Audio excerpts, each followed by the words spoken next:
Matt Roberts with D1 Ticker and Coaches.wire from the National Fast Pitch Coaches Association Convention here in Louisville, Kentucky, their largest convention of all time for NFCA. I'm joined by Rick Fremin, head coach at Southeastern Louisiana, back-to-back 40-win seasons, 47 wins last season in 2023.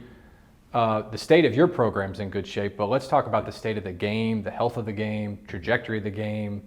How do we continue to grow here? I think the game is bigger and stronger and faster than it's probably ever been, just with the skill set and the tools that are out there, to allow programs to excel. I think we also are at such a rapid pace that as a coach that's been in it 20 plus years, I would have liked to seen us pump the brakes a little bit the last probably 3 years on some of this stuff. But, that's just, my preference and opinion in that. But this is a great event that we're at. There's a lot of people in attendance. There's a lot of people that have some concerns for the game and the direction we're having and the purity of the game. But I do believe that it's headed in the right direction with some minor changes that could be coming. We're going to come back to the changes that maybe you're alluding to off the field, on the field, specifically for your program and mid-majors.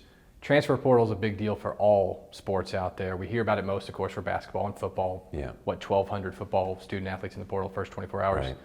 What's your opinion on the transfer portal? How has it impacted you? I mean, I played college football, pro football. I keep up with that stuff a little bit. I think all sports are getting aware that's becoming a very, very common thing where the portal is, inundated with players. I think last year, a statistic that came out from a softball standpoint is 70% of those players never played again that went in. But the portal, in a sense, it could be used like a tool. It could be used in a way to help a program. I believe it could be used in a way to hurt a program. I believe sometimes that the mid-majors, the level that I'm at, we could be advertising players on teams that we play against, and then a third party or a runner or a handler is getting involved, unfortunately. So then we have what we call tampering at our level. And then at the same time, you could have a player that's in a bad situation or a coaching change or some other issue that's going on, and they want out of the program or want to move closer to home, or may see what your program's doing or what you have to offer, or if they graduate early, you may offer their major in that master's program. So there's a lot of good there for that student athlete to continue in a program that's the right fit for them. Because we did go through early recruitment a few years ago and early commitment, and right. I think a lot of those young ladies were in a position maybe to not make the best decision for their future long term. They might have been only looking short term, so which is maybe why you've seen such a rapid growth with the transfer portal. Are you having active conversations with your current student athletes about, and you talked about academic matriculation. How early are you having those conversations about, hey, we know you're going to have a season of eligibility left, even though you're going to graduate this May? Yeah. What's that look like? Well, any player that was on roster in that season when COVID hit, at the Division I level, they got a year back. At some of the lower levels, they got 2, which is a little confusion there with some of the transfers that were involved in that, and they're now at the Division I level. But I think the NCAA is sorting that out with the waivers that are being filed. Mm-hmm.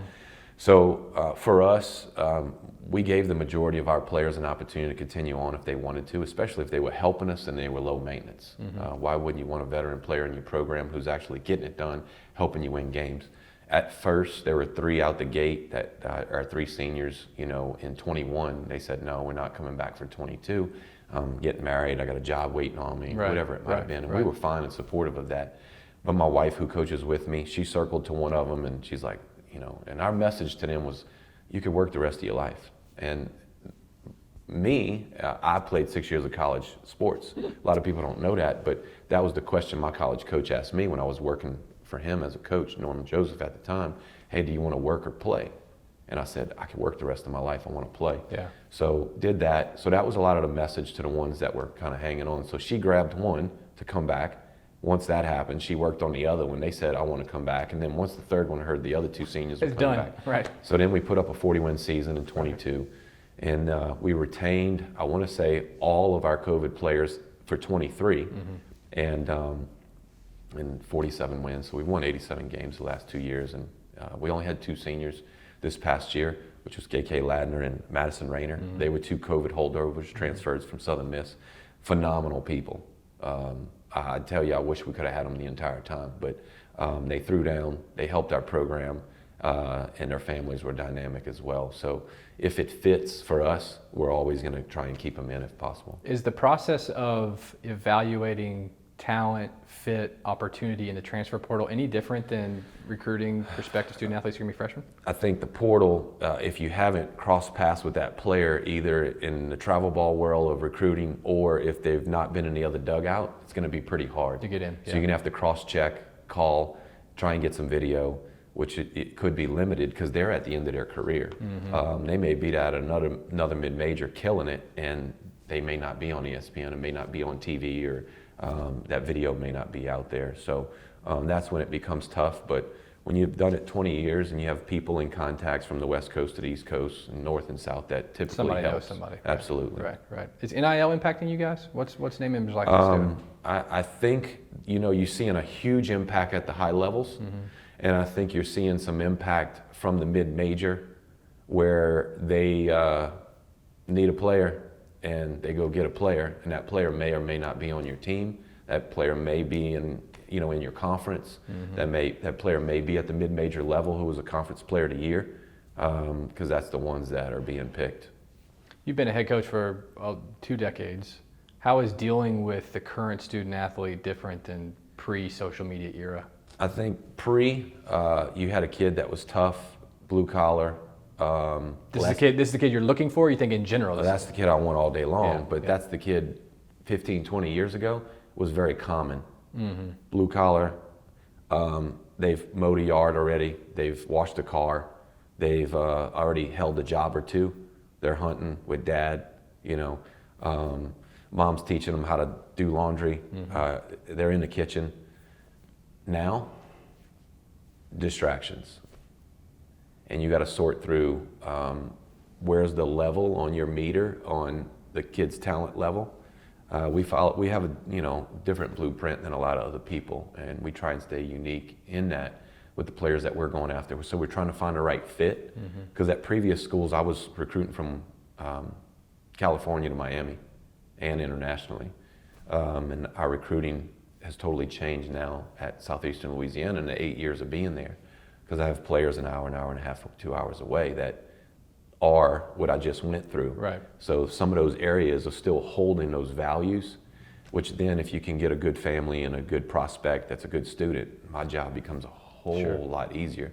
I just need to make sure we get them to the field, and, put their name in a lineup, and then development is a whole nother piece. But a lot of players also now, to go back to your question, they're showing up with a speed coach, a defensive coach, a strength coach, a hitting coach, a mental coach. So after the game, they're reaching out to all of these people. Instead of their actual coaches for that Instead of their feedback. actual coaches. Yeah. But these people may have not seen them play in 8 months. Certainly haven't seen in practice. Right. So they're trying to give them something that they gave them in an air-conditioned, comfortable environment, not in a game situation, where somebody typically is sitting on a bucket taking $55 telling them how good they are, and it's not like that in a game. That's not reality. It's almost like the evolution of the economy around amateur sports is really what we're talking about there. The travel ball mark is a bad model in my opinion, and there's several reasons why.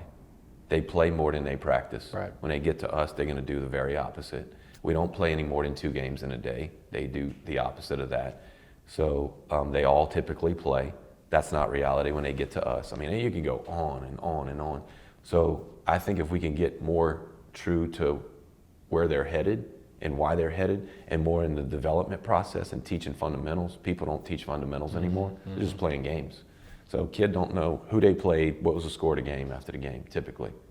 And in the majority of the players that are reporting to college campuses, I'm going to go out and throw out a statistic. I think 75% of them are damaged when they get into programs now. Physically or mentally? Both. And you're having to correct that when they get to campus, or you're saying I can identify that in the recruiting process and I'm not recruiting those type of kids? Well, if we identify that in the recruiting process, that's probably a little standoffish, depending on how manageable that is, how far, down the rabbit hole we want to go. But what if that comes up after verbal, after signing, which it can. We've had several injured players get injured after signing, and we've honored all of those. Mm-hmm. But not every coach is going to do that, because if the player is injured, the majority of them, who they are and what they bring to the table, they're not helping the program. They can by being a great teammate and being studious and having a great attitude and being locked in and use that red shirt year to mature if they're willing to go down that road. But a lot of young ladies in today's time, they're not wanting to work while they wait. Interesting. We're going to come back to the micro to finish up, but let's go macro and what could be happening to the Division I landscape and a bifurcation between Power 5, Power 4, everybody else, revenue, more challenging perspective. As a mid-major coach, it's hard to win every game, whether you play in a Power 5 or whether you play in a mid-major. 15, 20 years ago, that wasn't the case. You could put together a schedule and go win 30 games. There's been better hires. There's been money put into the programs from a budget standpoint. There's bigger facilities. The national recognition is out there. So everybody's, in a sense, better when it comes to putting a good quality team on the field. But the gap from mid-major to the elite Power 5s is huge. And for us to beat a team like that, everything has to go right, typically, and they have to have an off day, or what we call an atom game, where they're hitting balls right at people. And so we've been very successful against those schools at the last 2 Division I programs I've been a part of, and I say that very humbly. And it's been a blessing to grab a W, take the guarantee check back to our administration and receive some national attention on what we're doing. But at the same time, there may be a breakaway, with a prediction of what some of the things I'm hearing. I think it hurts the mid-major level in this sense, that you're no longer on an elite national stage playing these programs. So the potential that you wouldn't play an LSU or a Bama or a Mississippi State in the future. Yeah, whoever that is, fill in a blank. Do those games go away? Well, they still need 56 games, though. Well, that's why they schedule us in the beginning of the season, typically. Right. I say it in the sense of I can't envision a scenario where they're going to play 56 games against each other, all at the Power or whatever Because level. half of them would eat their own. Right. It's a zero-sum game. Not everybody can win every game. So you saw in COVID, the year that some conferences did not play a non-conference schedule. It happened in some of the Power 5 conferences. Go back and look at the records and go back and look at how many of those teams actually got in. That year, some of those conferences did not play non-conference. They didn't get as many teams in because they're not above 500, which is the standard NCAA postseason rule, et cetera. So they wasn't meeting criteria. So that's in a sense what would happen, but on a much larger scale. Sure. And then they talked about expanding the field. So we've looked at that as well, more teams in. What's your position on that one? I mean, I think the bubble teams, in my opinion, then would go away. So all of these first 4 in and first 4 out and all that, to me, you then, I think when we made the first jump and expanded the field, I think it was a good move. I think we're so far along now with the program that if they can figure out a formula to get that done, I think you pull it off. Because I think personally there was 3 or 4 teams that didn't get into postseason and I served on a committee before. Right. And when I looked at all of those teams getting in, I got every one of them right except for 1. So, but I still had a couple teams that I thought they should be in a conversation. So, and I think then those go away is what I'm saying. Similar to football, you just saw what happened. Right. Those 2 or 3 schools are now, you let it be sorted out on the field. Right. And if we bring it back to your initial comments, the football piece was part of creating more content and creating more programming opportunities for the networks. ESPN's obviously long and bullish on college softball. You referred to earlier maybe us being too quick to evolve the game in some ways. Where are your concerns? I think when we went to the early recruitment, you've seen the 7th and 8th graders verbaling. We went all the way to juniors. So September 1, junior year, can't talk, even though coaches... Multi-year step at one time. Even though they're doing all that, typically the majority, unfortunately. September 1 is supposed to be that contact with the third party, the parent or the PSA, prospective student athlete. I felt we should have went to freshmen, not all the way up to juniors. Right. If a young lady's in high school, I think she should be able to visit a campus, tour. It's like a field trip as a youngster in elementary. Your mind opens up, stepping Definitely. in that helicopter, that ambulance, that fire truck, you know, and then you're able to make a better decision rather than a rush decision when you're inundated with phone calls September 1. And they're pressing you, they meaning the program, give us an answer. Yeah. So now you'll have less portal, in my opinion, from players making that quick, rash decision. So we, in a sense, took the model from not allowing recruitment of the younger player to now, oh, you can't recruit to the junior year, but now the higher ups are pressuring to make a decision because there's only so many good before players too in much the country. time, now not enough time to really figure out Well, what the right too much time in a sense. Yes, Yeah. but I just think we should have went to high school, freshmen, sophomore, juniors, and seniors. What about on-field product? Rules. On-field product, Competition I seasons. don't like the new pitching stuff because, to my knowledge, the replant rule has been around forever. I've done it 20 years. I've never had an umpire call a replant rule. In fall, we've had 8 of them. So all of a sudden, a rule that's already been there, because we take a leap rule out, we're now going to put a rule emphasis on replant when it's never been called. Now, if the rule's there, call it. But why didn't y'all call it for the last 20 years Sure. I've been in the game? Right. So that's messy. I like international pitching rules because I think the umpire should focus on a zone, the most important thing, balls and strikes.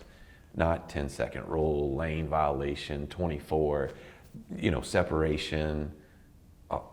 Let them focus on the zone. And then slapper rule, in my opinion, the whole foot should be out, which is the old rule, not a portion of the foot. But the slapper has went away in our game. Well, people are going to watch this and go, well, Freeman's uber aggressive in his approach, so that makes sense. But safety, Correct. You have concerns around safety on that one? I don't have concerns about safety with our game. I mean, the game's safer than it's ever been, Yeah. in my opinion.